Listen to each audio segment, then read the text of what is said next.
How do you get better at handling criticism? Do I just need to toughen up a bit? Yes.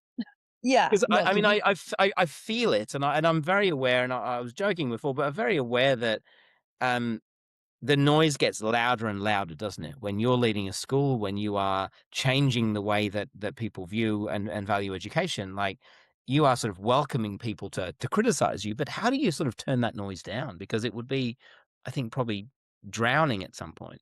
yeah, I think you just remember what you're doing it for. The thing is, you need to expect people to criticize you because people don't really get it. So they don't know what's needed for this for schools to be excellent. They don't know. They just don't know. Now, of course, you can always try and explain to them. So there's lots of people who want to know, and so they ask questions. Mm. Like you're asking questions. So I'm explaining. I'm doing my best to explain. It's to not get bothered by what they say.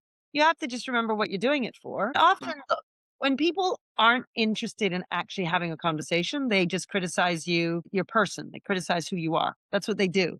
So you remember that, which is that if they're criticizing you, that's because they don't have much of an argument, right? Uh, and then look, some criticism, of course, is well warranted, and you welcome it. So when my own staff, in particular my senior staff, say something, this morning, for instance, one of my staff was, he picked me up on something I said, and he said, "Yeah, but the thing is, you that's different from what you just said, Catherine." And I said, "Yeah, but I'm saying that because da da da." And then I thought about it, and I thought, no, he's got a point. He's got a point. It's true, I said it because of that, but I should have been clearer when I said it the first time. And Mm. so he was criticizing me. Now he But he also criticized knows he knows what he's doing. Like he's part of a school. Yeah, he's got skin in the game. So Yeah. I trust his judgment. I Mm. trust what he's saying to me. So I'm able to take that criticism and go, no, that's a good point. Actually, I should have done it differently. Mm. And that happens throughout the day where my staff will be saying things to me that make me go, oh, actually, good point, good point. I need to do that differently.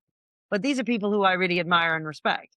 And Mm. people who I don't admire and respect are telling us nonsense about things that they don't know anything about. I just think, well, you don't know anything about it. Who cares? I mean, leave us. There's that expression, don't something about interrupting people who you interrupt people who are doing the impossible. Like Oh, yeah. these people are we're doing the impossible and we're doing it really well. It would be nice if you just asked us a question and paid us some respect. But no, you'd rather criticize us and tell us we don't know what we're doing. Okay, you keep going. I'm too busy to pay any attention. I got other things to do. Yeah.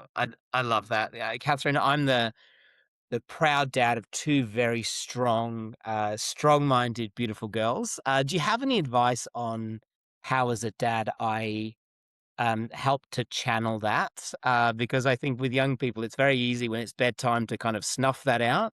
But do you have any advice on how I channel that independence and that strong-willedness, if that's a word, with my daughters? Because I'm convinced that one of them is going to do a not-for-profit, and the other one will probably join a cartel and make a lot of money. But just wondering, yeah, if you have any advice on what I can do better as a dad to encourage that. Well, it's the same as being a teacher. With young people, you need to be really clear about your expectations and you need to let them know when they don't meet your expectations what the consequence will be. And you always need to follow through with the consequence. For a little child, it might be 2 minutes on the naughty stat. For an older child, it'll be you don't get to see your friends this weekend or whatever. Mm. Um, Follow through. you they need to know what are the punishments and what are the praises. So praise might be here's a sweet tea.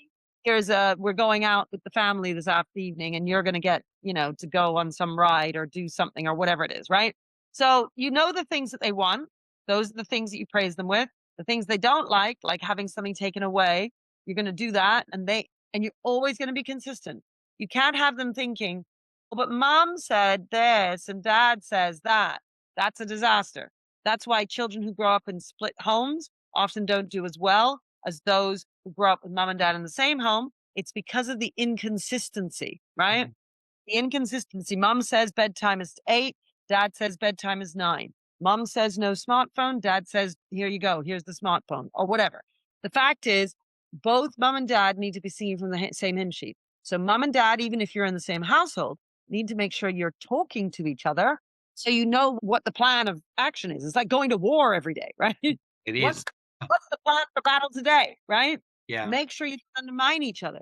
If you disagree with what the other one is saying in the moment, you don't say it.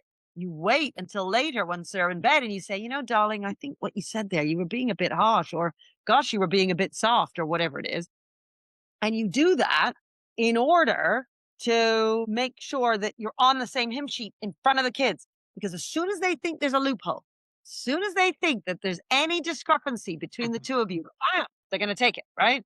And that's a disaster. Inconsistency is poison to a child.